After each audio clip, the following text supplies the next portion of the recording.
Frequency Podcast Network. Stories that matter, podcasts that resonate. This week, at the United Nations General Assembly, Canada took a new step to address the conflict in the Middle East. Canada recognizes the state of Palestine. Prime Minister Mark Carney taking that formal step which he announced in the lead-up to the leaders' session at the UN, and along with the UK, Australia, Portugal, France, and dozens of other countries, declared their recognition of Palestinian statehood. And this comes amid the ongoing war between Hamas and Israel that was triggered by the horrific October 7th attacks by Hamas militants, but has become a point of controversy following the military crackdown by Israeli forces, which has led to a humanitarian crisis in Gaza. This is no doubt a polarizing decision, and reactions have been unsurprisingly divided. Jewish organizations, along with the Israeli and U.S. governments, are criticizing the move, saying it only rewards Hamas and will make it more difficult to achieve a ceasefire. Pro-Palestinian groups believe Canada is only catching up to the rest of the world and needs to do more to stop the bloodshed, protect Palestinians, and prevent more Israeli settlements on disputed territory.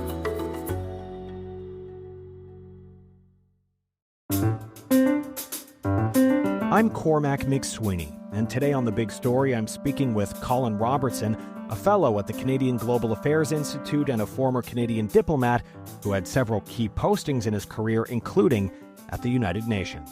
Colin, thanks for joining us. Good to be with you, Cormac. So after decades of this conflict, why has Canada taken the recognition step now? We've taken this step in coordination with our principal allies, notably France and Britain and Australia, because we feel that it's really the only step left we have to put pressure on both Israel and the nation that's underwriting them, the United States. Whether it will have any effect remains to be seen, and I don't think it changes the conditions on the ground. Is it even achievable, though, recognizing a state of Palestine and the creation of a state of Palestine when we have Israel moving forward with the settlements and the Israeli Prime Minister Benjamin Netanyahu has declared there will be no Palestinian state? So can you even have a two-state solution here? Can that be accomplished when one side is saying a flat-out no? Cormac, I do not believe so. I have been to Palestine. I've been to Israel. I do not see, as long as Israel is led by the government that, as you say, is determined to prevent the creation of the state of Palestine, and that nation, Israel, has the backing, military backing and political heft of the United States behind it, it's not going to happen. And so the Palestinian tragedy will continue, sadly. Is there a way that Israel can be, and by Israel, I mean the Israeli government, just to be clear, not, Yes. The people of Israel, but is there a way in which the Israeli government can be swayed to change its position at all? Short of some kind of democratic process within Israel. Remember, Netanyahu is not a popular leader. The October the 7th took place during his watch, and he still has to be held account for that lapse in security, which is ultimately the political leadership responsible for. So that we haven't seen that. And of course, the hostages, Israel is a divided country. It's a democracy, but unless the people are able to exercise their democratic will or there's a shift in the coalition, I do not see the circumstances changing. I do not believe any effort from outside powers, again, short of the United States and Donald Trump, and I'm not even sure how much effect that will have on Netanyahu. So I don't see that changing for now. I think that the war sadly continues, and the tragedy that we witness daily will continue, notwithstanding what Canada and other countries have done. But keep in mind, it took us, we're late to the parade to recognize Palestine as a state. This was one of our mantra back in the late 1940s when we helped lead the effort to create the state of Israel. We always had in mind that there would be a two-state solution. There'd be a Palestinian state and an Israeli state. And that has existed for many years now, but we've now finally taken the sort of action to actually recognize a Palestinian state. But is it the Palestinian Authority led by an 80-plus-year-old who hasn't had an election for 20 plus years. No, I think that there are so many challenges out there that this is signals where increasingly Western sentiment is, with the exception of the United States, but its net effect remains to be seen. And in the short term, I don't think it has much effect. Okay, and you just sort of answered that question, like, what does this really mean, and can this be achieved when it comes to the criteria that Canada's laid out? I mean, they've said that they want Hamas to have no role in a future government, to lay down their arms. I mean, we're talking about a terrorist organization. How realistic is that? It's not. I just don't see it. The Palestinian Authority itself has very little public support, whether on the West Bank and certainly not in Gaza, where the Hamas had been elected, back in the early noughts, but they never sought election since then. And as you said, they're a terrorist organization. So who represents the Palestinian people? We have not yet seen that leadership emerge. And what that leadership will look like, given the tragedy that's taken place and the fact that the majority of Palestinians are now in Gaza, those who have fled the West Bank, and the settlements that have taken place have pushed people out, and the annexation policies that Israel is following in violation of international law, but with really no punitive action or sanctions by the rest of the world. So it's very hard to see how this is going to be resolved short of putting force in the field. And there's absolutely no appetite on the behalf of any Western countries to do so.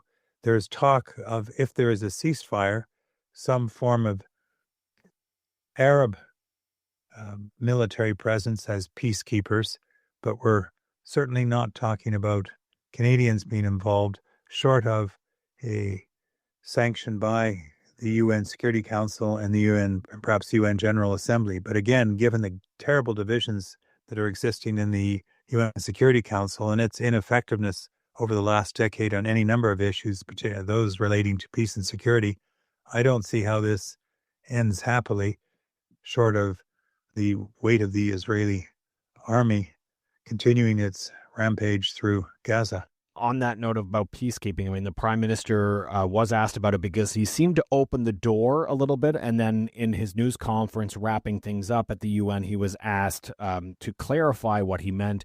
And he's still not ruling out the fact that Canada could play some sort of role in a peacekeeping mission in a future state of Palestine. However, he was the first to acknowledge we are nowhere close to that point yet. So what would it have to take before we have some sort of peacekeeping mission in there? It would have to take some form of ceasefire with some form of peace enforcement of that ceasefire. But again, the key party in this is Israel. And as you pointed out, Benjamin Netanyahu has absolutely no interest in the ceasefire until they have finished their occupation of Gaza.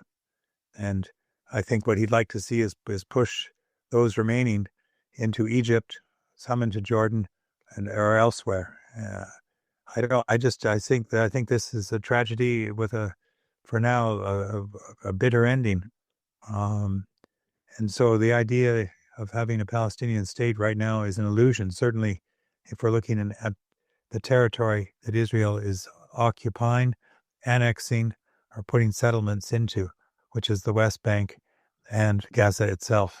That's another issue because I haven't seen Canadian officials really draw lines of a border for a Palestinian state. And, this is disputed territory that we're talking about here. You've got Gaza on the Mediterranean Sea, you have the West Bank on the river. They're separate from each other, surrounded by Israel. What is a Palestinian state? Where would that be? Is it what we have traditionally, up until this war started, what we saw as Gaza and the West Bank? Is that still going to be disputed? How do you figure out where those border lines are? No, exactly. It was beginning to look like a loaf of raisin bread with the Israeli settlements. Again, I've been there and seen what's going on the ground. And the Israelis over the past number of years have expanded the settlements, have moved, again, without international sanction, again, and in violation of international law, to annex territory. and the land is disputed. I visited places with Palestinian grandchildren, taking me to see what had been their homeland, and there's nothing there now except water and grass and creeks, and they would like to go back, but it's not on for now.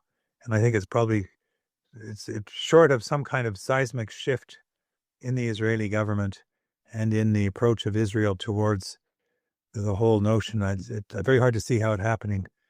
And again, the United States would have to put the pressure on Israel, because I think that's the only country that has any leverage with the current Israeli government. And again, like you, I emphasize this is not the Israeli people we're talking about. We're talking about the Israeli government led by Benjamin Netanyahu. We'll have more on the big story in just a moment with former Canadian diplomat Colin Robertson.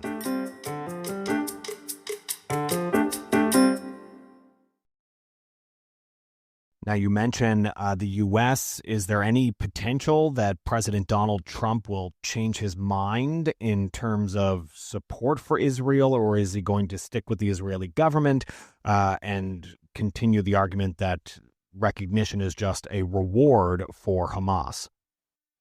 My gut tells me he's going to stick with Israel through thick and thin, barring something, again, that were to shift, say, in the evangelical community that backs him in the United States. And I don't see that shift taking place given deeply religious feeling that evangelicals have towards Israel and the second coming and all of there's,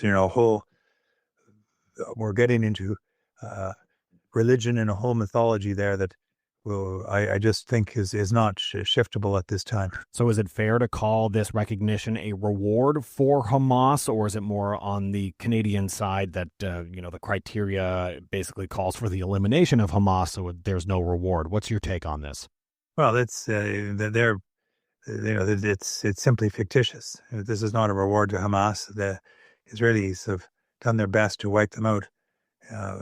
This is a recognition by remember, there's 147 countries now that recognize the state of Palestine. They've done so over the last 20 plus years. Canada, Britain, Portugal, Australia, and some of the Europeans have come later to this. But what does it really mean? It doesn't mean anything if you can't enforce it on the ground.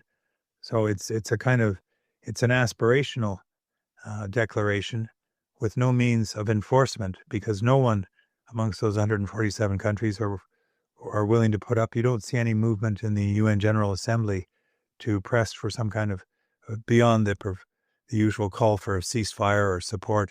But the Security Council, where things count, it would be vetoed by the United States. So we saw this most recently in the last couple of weeks when the Security Council and the United States vetoed the resolution. This is what's happened now in the Security Council on issues of war and peace. One of the big three, China, Russia, or the United States, prevents action. So the UN, which was set up to says in the opening declaration, to rid mankind of the scourge of war.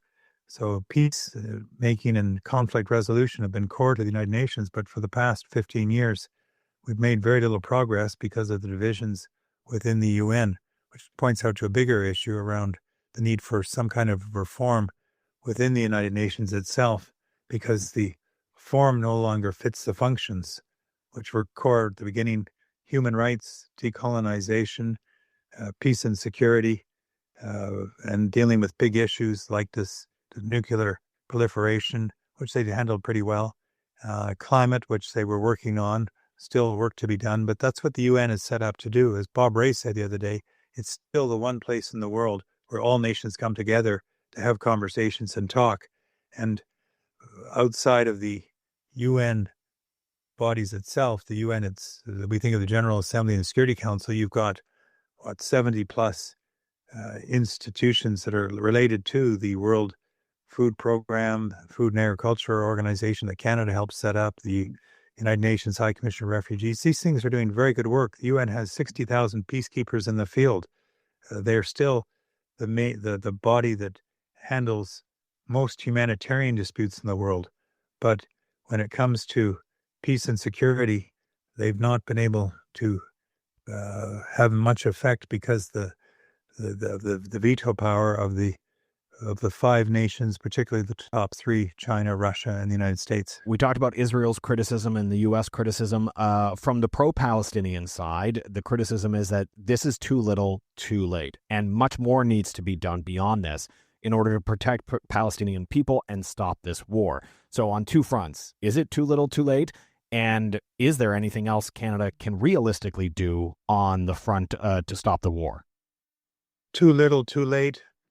It's an important symbolic gesture, which is probably the most that the Canadian public would support at this time, given the polarized approach, even within our own country, as we've seen with the occupations on universities and the protests and things. This is a highly divisive issue in Western democracies. So I think we've moved as far as we can probably go, especially given the fact that Hamas really is a venal terrorist organization that committed terrible atrocities on October the 7th a couple of years ago.